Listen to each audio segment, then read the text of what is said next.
ഒറ്റപ്പാലത്ത് കോടതിയിൽ വിവിധ കേസുകളിൽ ഹാജരാകാനെത്തിയ ഇരു സംഘങ്ങൾ തമ്മിൽ ഏറ്റുമുട്ടി. മതസ്പർദ്ധ പടർത്തണമെന്ന ഉദ്ദേശത്തോടെ സംഘർഷം സൃഷ്ടിച്ചെന്ന കേസിൽ ഇരു വിഭാഗങ്ങളിൽ നിന്നുമായി 4 പേരെ പോലീസ് അറസ്റ്റ് ചെയ്തു. ഇവരുൾപ്പെടെ ഇരു വിഭാഗങ്ങളിലെയും കണ്ടാലറിയാവുന്ന 10 പേർക്കെതിരെയാണ് കേസ്.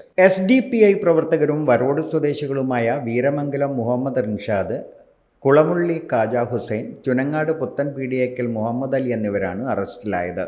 പോലീസ് കസ്റ്റഡിയിലായതിനു പിന്നാലെ ദേഹാസ്യം അനുഭവപ്പെട്ട വരോട് മൂച്ചിക്കൽ ബഷീർ അലിയെ ജില്ലാ ആശുപത്രിയിൽ പ്രവേശിപ്പിച്ചു. മറുവിഭാഗത്തിൽ നിന്ന് പനമണ്ണ അമ്പലവട്ടം ചക്യാവിൽ സ്വത്തു രാമചന്ദ്രനും അറസ്റ്റിലായി. ഇയാൾ BJP ബന്ധമുള്ളയാളാണെന്നും ഈ സംഘത്തിലെ 4 പേർ കൂടി പിടിയിലാകാനുണ്ടെന്നും പോലീസ് പറഞ്ഞു.